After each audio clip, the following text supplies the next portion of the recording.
पण तिचा चांगुलपणा आहे की ती स्वतःहून नकार देते.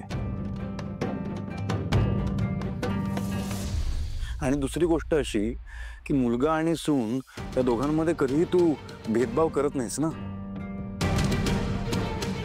नाही म्हणजे जेव्हा ऐश्वर्या वहिनींच्या घरात काही प्रॉब्लेम होतो किंवा अमृता वहिनींच्या घरच्यांना जेव्हा मदतीची गरज असते तेव्हा राजकुमार दादा आणि नील दोघेही मदतीसाठी जातात ना. मग मी काय वेगळं केलं? तूच म्हणतेस ना, दोन घरं जेव्हा एकत्र येतात तेव्हा ते एक कुटुंब होतं. आणि त्या घरातली मुलगी जेव्हा सून म्हणून ह्या घरात येते, ह्या घरासाठी राबते, तसंच ह्या घरातल्या मुलाने सुद्धा तिच्या घरच्यांची मदत करायलाच हवी ना. तेच तर केलं मी, अजून काय वेगळं केलं? आणि सावली म्हणते तसं जर आपल्या कंपनीसाठी काम केल्यानंतर तिला जे पैसे मिळतील त्या पैशांमधून हे पैसे आपण वजा करूयात. आणि ऐश्वर्या वहिनी, मला तुमच्या काहीच आर्थिक गोष्टींबद्दल काहीच कळत नाही, पण सारंग सर इतकी वर्ष खूप प्रामाणिकपणे आपल्या कंपनीसाठी काम करतायत. मला असं वाटतंय की मग तुम्ही त्यांच्यावर तरी शंका घेऊ नये.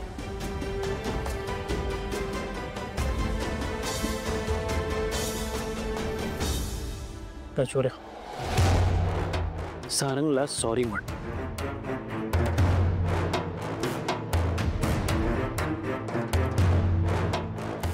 सॉरी सारंग.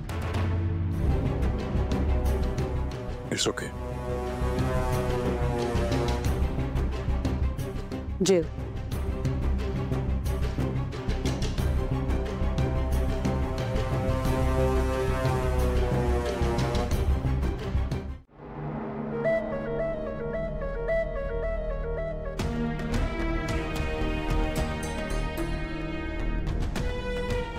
दादा, जेवलास ना पोटभर?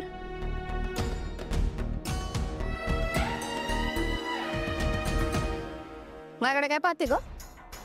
संध्याकाळी तर भरवलं होतं ना पोटभर. सगळं तोंडातच भरून ठेवतात माहितीये. किती वेळा ते तोंड पुसायचं सारखं बाई. मॅनर्सच नाही का तुझ्या दादाला खायचे प्यायचे? आपण कुठे आलोय, कुणाकडे राहतोय, कसं वागावं, कसं खावं, काहीतरी कळलं पाहिजे ना. मी तरी कुणाशी बोलते बाई, त्या लोकांना काही कळतं का? मॅनर्स शिकायचे असतील तर कुठं जावं माहितीये का? आमच्या कोट्टलवारांकडे. कसं राहायचं, काय करायचं, सगळं कळतं कोट्टलवारांना. काही बाई माणसं आहेत, माझ्याकडे बघत बसते.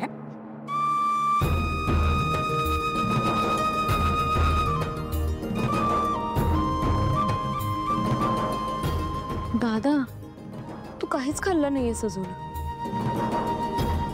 काय रे तू पण? बोलवायचं ना, मी आले असते.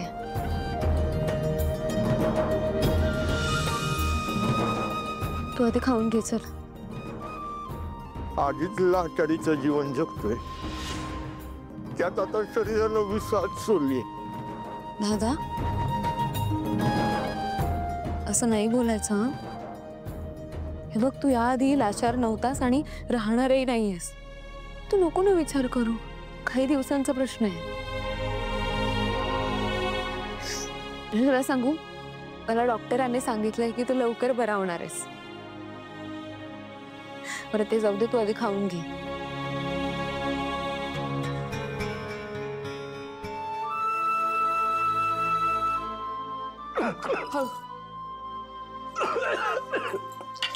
काय झालं? पाणी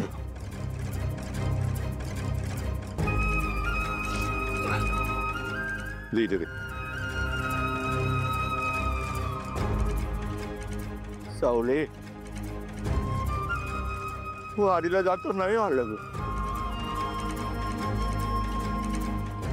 दादा, खरं सांगू, मला काय वाटतंय, कदाचित पांडुरंगाची पण हीच इच्छा असेल की तुला आराम मिळावा. आणि असं तर नाही झालेलं ना की वारीला कोणीच गेलेलं नाही घरातून? आई बाबा गेलेत ना वारीला. वय पण वारसाला तो हक्क मला मिळाला पाहिजे. पण तुम्ही म्हणताय ते मी करत आहे. कदाचित विठ्ठलाच्या मनातच ते नसत. वर्षानुवर्षे आवाज खाली हा, आवाज खाली. काय माच करते ग तू एवढा? कोणी खाजावलं नाही तर वाजत बी नाही तू. हा, कसला माज आहे ग तुला एवढा? कसला माज आहे? अगं ती सावळी बघ, आपली लायकी आहे का तिच्या समोर?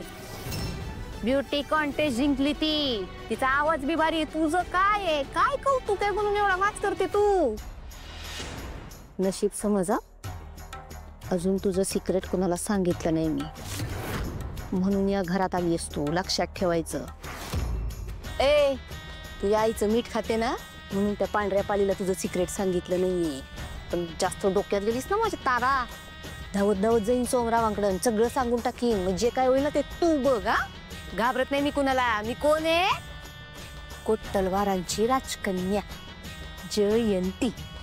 कळलं? अगं जयंती, तू विसरले का ग जुने दिवस? आमच्याच पैशातून मेकअप, साड्या, रिचार्ज सुद्धा. तुला 30 रुपयाचं रिचार्ज. तुझी आई मला 29 रुपयाचं रिचार्ज मारायचे माझ्या लक्षात आहे. हे जयंती काही विसरत नाही आणि कुणाला विसरू देत नाही. मी काय म्हणते तारा, टाइमपास कशाला करायचा? आपण मुद्द्याचं बोलू. माझं तोंड मी बंद ठेवायला हवं ना. मग सांग ना तुम्हाला काय देणार ते. बघते काय अशी टाचा टाचा बोलली ना तू आत्ता मला, तुला फाईन लावायला नको. काय इकडं तिकडं बघ, सुचत नाही. कारण सुचण्यासाठी डोकं लागतं ते तुझ्याकडे नाहीच आहे. मी सांगते, मी मदत करते. मला 4-5 हजार रुपये हवे, सामान आणायचंय.